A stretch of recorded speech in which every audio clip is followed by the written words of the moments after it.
A teenager is raised to become the perfect assassin, and while on assignment around Europe, she will dodge intelligence operators, brutal agents, and one sinister operative. Hello there, everybody, and welcome back to RealScreenReviews.com. I'm movie critic Nick Iacobucci, and our next movie review is Hanna.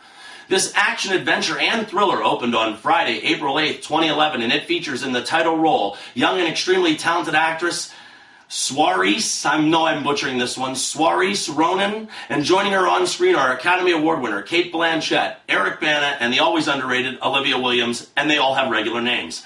This film comes to us from director Joe Wright, a very dramatic filmmaker, having helmed serious material such as The Soloist, Pride and Prejudice, and most notably, Atonement.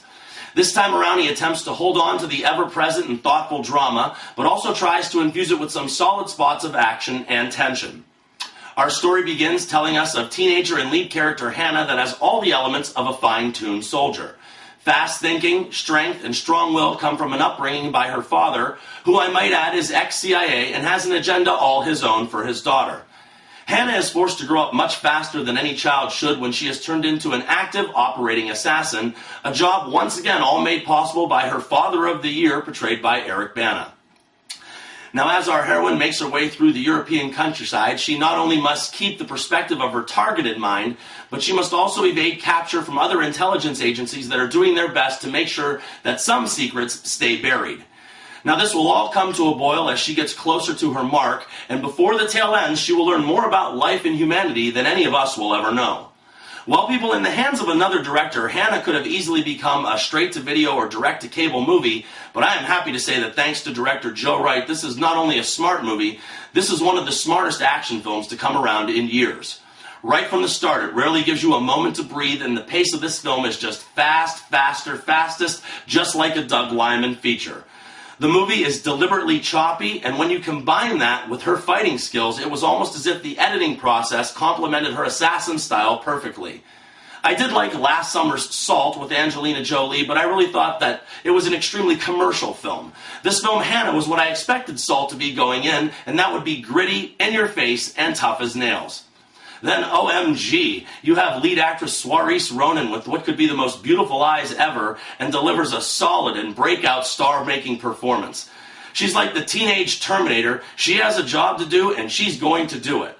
What works so ridiculously well and in her favor is that she's so frail-looking, and just like Peter Falk's famous Lieutenant Columbo, she is always underestimated.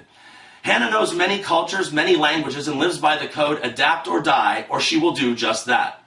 This was one fantastic physical performance, but the real trick is that she holds the whole film together in a vivid three-dimensional characterization of a truly fascinating person. Now, Hanna also develops as the film progresses. Almost every moment for her is nothing short of a new life experience, and she takes time to appreciate all of it. Everything from music and song to life and motorcycles are just as exhilarating as any action in the story, and there's even a time and a very funny and awkward moment with a boyfriend. It was these moments that made the film a human tale and propelled it to A+ status. Hanna has a grace and elegance in the style of an Ang Lee film. There was a movie that came out last year, a beautiful film called The American with George Clooney. Unfortunately for that film, it was also uninteresting, dull, and boring. Hanna is every bit as beautiful as that movie and also has the intensity of The Fugitive thrown in it as well. The whole movie is just visually cool, and the camera style was almost a personality all its own. And on the flip side, it had some of the most authentic fight sequences filmed in quite a while. Villains attack all at once and not one at a time, and hands down, without question, she is the best action hero since Liam Neeson thrilled audiences as Brian Mills in the amazing Taken. At 1 hour and 51 minutes, I could hardly believe that much time elapsed while watching this adventure. In the film Hanna, there is no love interest, there is no wasted moment, there is nothing here but one truly great film. This is the best and most well-made film that I have seen since Academy Award season back in November, and I really hope that this one finds an audience because it really deserves one. I can't give it any higher a recommendation than a perfect 4 stars out of 4, and remember people, I'm not always right, only when it comes to the movies. And thank you for your attention.